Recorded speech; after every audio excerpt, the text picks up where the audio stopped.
Hello students, good morning. We are reading fifth lesson, the Union Executive. And in the last video, we have discussed about composition of the Union Executive, the President and the qualification of a Indian President. Today we will start from page number 208, election procedure. Election procedure. Election of a Indian President. The President of India is indirectly elected by the people. Indirectly चुना जाता है किसके द्वारा? लोगों के द्वारा. He is elected by an electoral college that consists of the elected members of both houses of parliament MPs and the elected members of the legislative assemblies of state यानी कि MLAs. तो इसके इलेक्शन प्रोसीजर में कौन कौन शामिल होता है? MPs और MLAs. India is called a republic as it has an elected head of the state. India को रिपब्लिक कहा गया है क्योंकि इसमें head of the state elected होता है. उसके बाद आता है टर्म के जो प्रेसिडेंट होता है इंडिया का उसको कितने टाइम पीरियड के लिए, कितने टेन्योर के लिए चुना जाता है. The president of India is elected for a term of 5 years. 5 साल के लिए चुना जाता है. He she can stand for re election for another 5 years term. तो उसको दोबारा से फिर चुना जा सकता है अगले 5 सालों के लिए. When the president assume office he she takes an oath to uphold the constitution. President जब इलेक्शन जीत करके अपनी पोस्ट के लिए जाता है तो उसको एक ही कॉन्स्टिट्यूशन को बनाए रखने के लिए प्रतिज्ञा लेनी होती है, यानी कि शपथ ली जाती है प्रेसिडेंट के द्वारा जैसे ही वो ऑफिस अज्यूम करता है, हासिल करता है. Powers and functions. Power and functions क्या हैं? The president of India enjoy a number of power. President of India बहुत सारी शक्तियां एंजॉय करता है. However they are actually exercised by the prime minister and the council of ministers. कि actual में जो पावर्स हैं वो प्राइम मिनिस्टर और काउंसिल ऑफ मिनिस्टर्स जो हैं वो यूज करते हैं, लेकिन जो पावर्स होती हैं वो किसके नाम पर होती हैं? प्रेसिडेंट के नाम पर ही होती हैं. He she performs the following function. क्या क्या कार्य करते हैं हमारे प्रेसिडेंट? एग्जीक्यूटिव पावर्स और function. The president is the chief executive of the Indian union. President जो होता है वो चीफ एग्जीक्यूटिव माना जाता है इंडियन यूनियन का.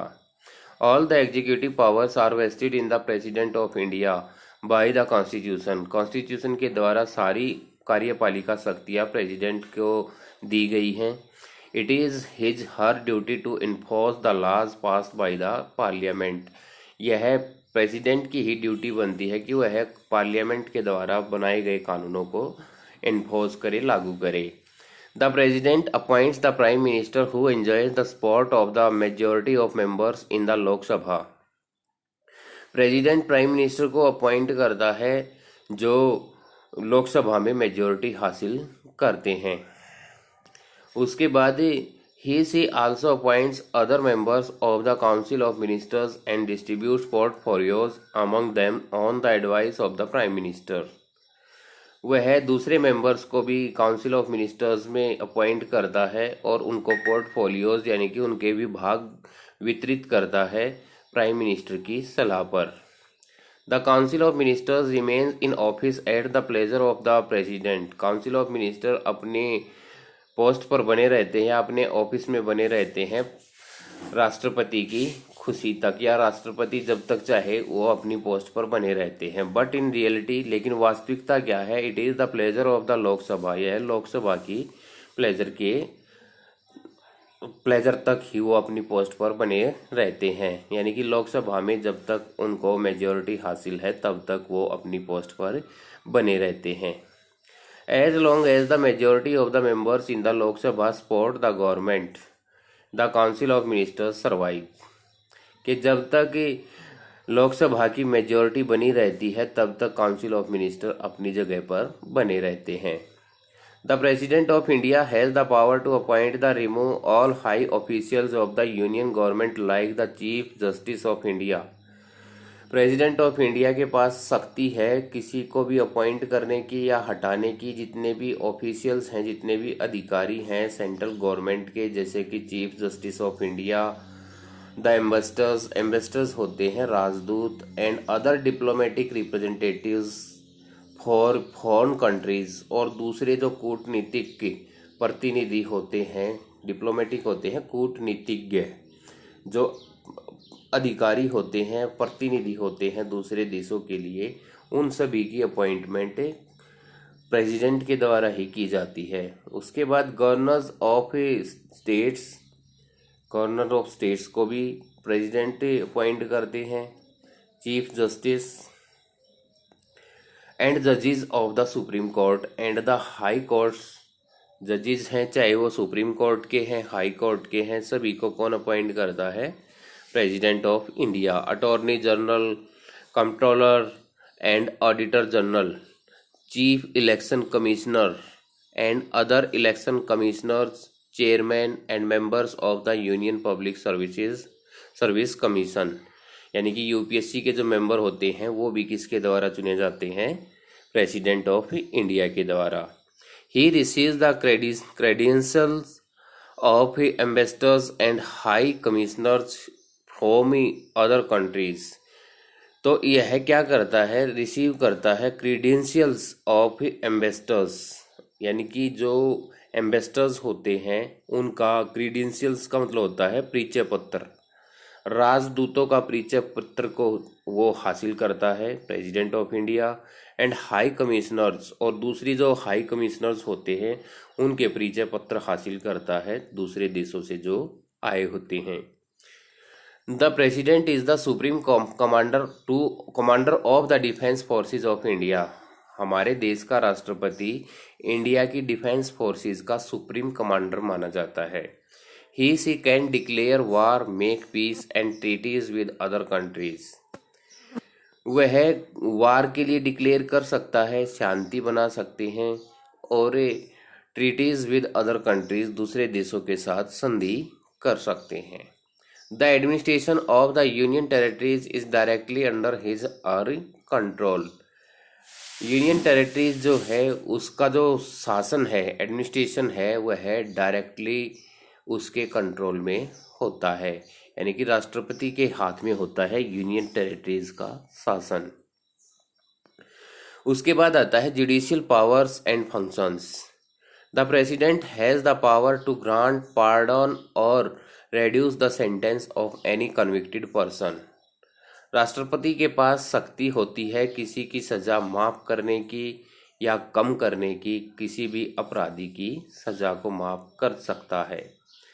In case of a question of law or a matter of public importance, she can ask for the advisory opinion of the Supreme Court. किसी भी कानून के पर्सन में, मैटर ऑफ पब्लिक इम्पोर्टेंस या public की भलाई के लिए कोई मैटर है, तो she can ask for the advisory opinion of the supreme court. तो वह सुप्रीम कोर्ट से एडवाइजरी ओपिनियन ले सकता है। But he has no binding to accept that opinion, लेकिन वह उसको मानने के लिए बाध्य नहीं होता, यानी कि सलाह ले सकते हैं लेकिन उसको मानने के लिए वो बाध्य नहीं होते। लेजिस्लेटिव पावर्स एंड फंक्शन, तो ये होती हैं विधायी शक्तियाँ। The president summons and prorogues the sessions of both the houses of parliament. President जो है वो समन यानी कि बुला सकता है, या प्रोरोगुस का मतलब होता है स्थगित कर सकता है सेशंस को। पार्लियामेंट के दोनों हाउसेस के, दोनों सदनों के सेशन को बुला भी सकता है और स्थगित भी कर सकता है। समन्स होता है बुलाना और प्रोरोगुस स्थगित करना। She inaugurates the parliament by addressing it after the general elections. Indian president parliament को इनॉग्रेट करता है, उसका उद्घाटन करता है, उसको संबोधित करते हुए जनरल इलेक्शन के बाद।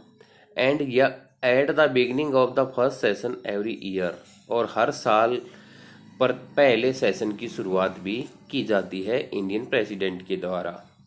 उसके बाद आता है no bill can become a law without the signature of the president. कोई भी बिल कानून नहीं बन सकता बिना प्रेसिडेंट के सिग्नेचर के।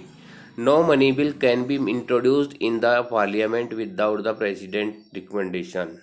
कोई भी मनी बिल पेश नहीं किया जा सकता पार्लियामेंट में बगैर प्रेसिडेंट की रिकमेंडेशन के, सहमति के। तो यहाँ तक का मैटर आप अपनी टेक्स्ट बुक से दोबारा से पढ़ेंगे और वही 10 क्वेश्चंस आपने इस मैटर को पढ़ने के बाद बनाने हैं, जो 1 मार्क के लिए तैयार करने हैं और अपनी रफ नोटबुक में लिख करके उन्हें लर्न करना है। Thank you.